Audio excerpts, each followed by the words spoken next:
हमने पूरा किया है। अभी भी और एक कई योजनाएं चल रही हैं जो पूरा होने के रास्ते पर है।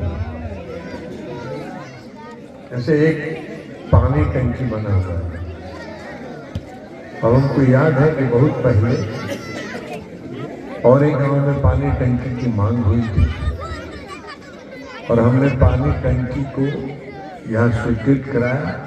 आज पानी टंकी बन के तैयार है, लेकिन कई महीनों से पानी टंकी का आपूर्ति बंद है, मोटर खराब है, बोरिंग खराब है। इसकी भी जानकारी हम लोग को थी और उसको ठीक करने के लिए 35 लाख रुपए का डीपीआर बना, एस्टीमेट बना है, जो अभी टेंडर की प्रक्रिया में है और टेंडर हो गया, अभी डिसाइड नहीं हुआ है। तो अब काम शुरू होगा और आपका फिर से पानी टंकी यहाँ चालू हो जाएगा ताकि जो जल की आपूर्ति है सबों को मिलना शुरू हो जाए। मध्य विद्यालय और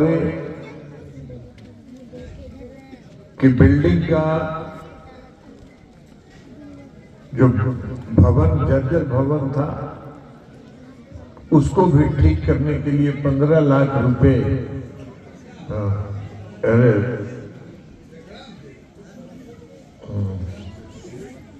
मध्य विद्यालय और के जर्जर भवन को तोड़कर 15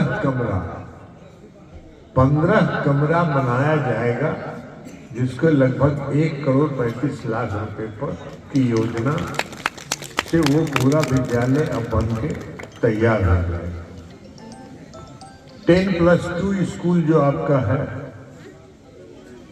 उसके उत्क्रमित करने का मांग बहुत दिन से चल रहा है। हम यहाँ आने वाले थे आज।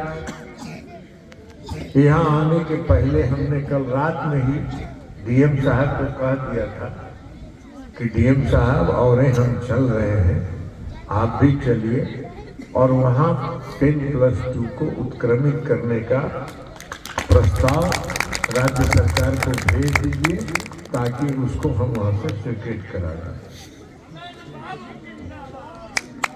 और बाकी डिग्री कॉलेज है, उसका भी काम हो रहा है। 18,000 बीच में टपक रहे हो तो भाषण देने लगे।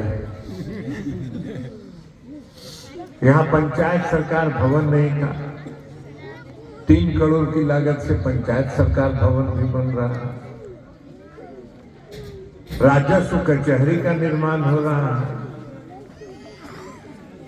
और हर पंचायत में जो एक विवाह मंडप बनाने का योजना है वो भी औरे में बन रहा है। तो इतना काम औरे में आने के पहले हो चुका है। अब अभी आने के बाद 2-3 तरह की मांग की है। एक तो मांग की है कि पैक्स का जो धान अधिप्राप्ति है उसका कोटा बढ़ाया। अभी आपने डीएम साहब की बात सुनी। डीएम साहब ने बताया कि 13% मात्र अभी पूरे जिला में खरीद हुआ। अब मात्र अगर 13% ही खरीद हुआ है तो जरा एक बात बताइए कि किस मुंह से हम लोग राज्य सरकार को कहें कि भाई वहां धान अधिप्राप्ति का कोटा बढ़ा दें। और वैसे भी आपको एक बात बता दें कि धान अधिप्राप्ति का जो कोटा निर्धारित होता है उसका यह उद्देश्य नहीं है धान अधिप्राप्ति का। केंद्र सरकार की योजना है और केंद्र सरकार मिनिमम सपोर्ट प्राइस, न्यूनतम समर्थन मूल्य किसानों को देती है और उसका उद्देश्य है कि किसानों की स्थिति में, हालत में सुधार हो। केंद्र सरकार भी जितना धान का उपज ज्यादा हो जाता है, सारा धान तो खरीदा नहीं जा सकता।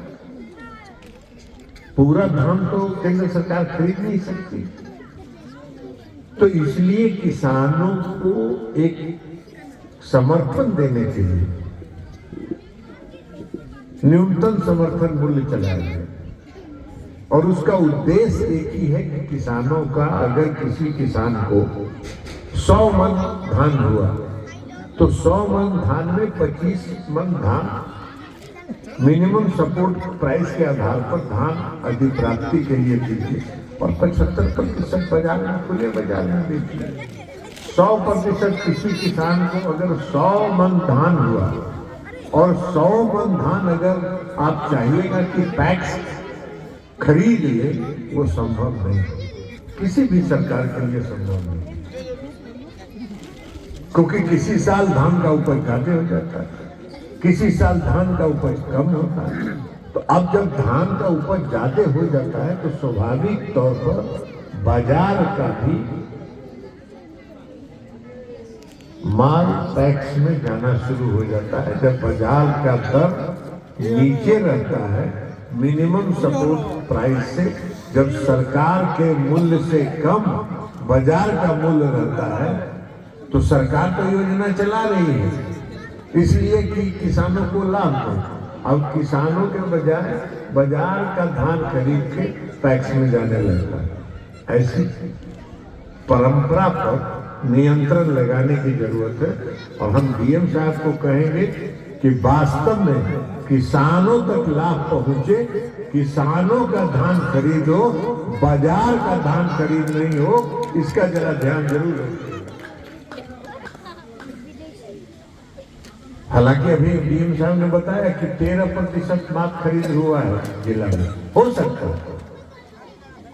है कि किसी पैक्स में ज्यादा खरीद हुआ हो सकता है कि किसी पैक्स में 80% धान खरीद लिया गया, 75% धान खरीद लिया गया और कोई परसेंट में 10%। अभी हमने डीएम साहब को वह भी कहा कि डीएम साहब जिस पैक्स में धान की अधिप्राप्ति कम हुई है वहां के पैक्स अध्यक्षों के साथ मीटिंग करिए और उनको कहिए कि धान अधिप्राप्ति की रफ्तार बढ़ाइए। अगर नहीं बढ़ाइएगा तो जहां ज्यादा खरीद हुआ आपका काट के वहां दे दीजिए, क्योंकि हमारा उद्देश्य वो नहीं है। हमारा उद्देश्य सिर्फ पैक्स को प्रोत्साहित नहीं करना है, पैक्स के माध्यम से किसानों को लाभ पहुंचाना हमारा उद्देश्य है, सरकार का उद्देश्य। तो इसलिए धान अधिप्राप्ति का कोटा केंद्र तय करता है राज्य के लिए और राज्य तय करता है जिला के लिए। अभी राज्य क्या जितना कोटा है उसमें कई जिलों में डीएम साहब ने बताया कि पिछले वर्ष भी बढ़ाया गया था। इस बार भी हमने कोऑपरेटिव सेक्रेटरी से एक हफ्ता पहले ही बात किया है। कोऑपरेटिव सेक्रेटरी को हमने कहा है कि लखीसराय जिला का धान अधिप्राप्ति का कोटा बढ़ा दिया है, तो वो बढ़ाने पर विचार कर रहे हैं। अभी वो बढ़ेगा, लेकिन जितना अभी अधिप्राप्ति का कोटा है उतना धान खरीद करने का काम किया। दूसरा, कभी अशोक जी कह रहे थे, आपको एक बात बता दें कि सुलभ संपर्कता योजना के तहत पिरगौला से डकरा मांझी टोला होते हुए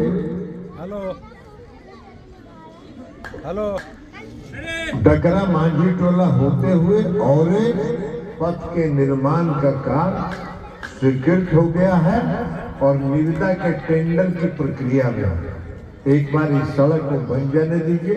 सड़क जब बन जाएगा तो यह सड़क सीधे बाईपास से औरे तक जुट जाएगा, तो इसलिए पिरगौला से सीधे यहाँ पहुंच जाएगा। और तो इसलिए ये सड़क को बनने दीजिए। जब सड़क बन जाएगा तो फिर उसको पथ निर्माण विभाग से टेकअप करा के उसका चौड़ीकरण कर दिया जाएगा। अब अंतिम बात जो मांग आया मेडिकल कॉलेज। देखिए, लखीसराय जिला में मुख्यमंत्री जी बहुत छोटा जिला है। मुख्यमंत्री जी का कहना था, बार बार वो कह रहे थे कि भाई मुंगेर में मेडिकल कॉलेज, बेगूसराय में मेडिकल कॉलेज, जमुई में मेडिकल कॉलेज, तो अब इतना नजदीक पर मेडिकल कॉलेज कहाँ से बन गया? तो हम लोगों के बहुत आग्रह के बाद उन्होंने लखीसराय जिला में भी एक मेडिकल कॉलेज स्वीकृत कर दिया है, जो स्वीकृति अब उसको बनना है। तो बनने के लिए हम आपको एक बात मालूम है कि हम झूठ नहीं बोलते, जो सच्चाई है हम अपने लोगों के सामने रख देते हैं।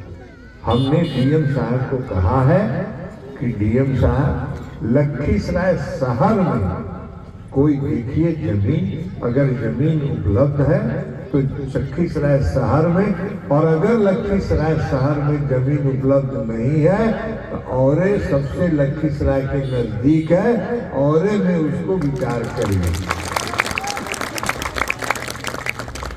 हालांकि अभी मुश्किल है लखीसराय शहर में जमीन मिलना, तो इसलिए मान के चलिए, भगवान से मनाइए कि लखीसराय में जमीन नहीं मिले। अब भगवान से मनाइएगा, भगवान से नहीं मिलाइए मनाइएगा। अब भगवान की आप पर कृपा होगी तो औरे में मेडिकल कॉलेज खुल जाएगा। अभी हमने वही डीएम साहब को कहा, तो इसलिए ये सारी मांग है। लेकिन सबसे बड़ी चीज क्या है कि औरे गांव जो है वो मेरा प्रिय गांव है, आप सब लोग जानते हैं। औरे गांव में जब भी हमने आया, पूरे उत्साह के साथ गांव में के लोग आपसी मतभेद भुलाकर एक साथ खड़े होके मेरे साथ खड़े रहते हैं।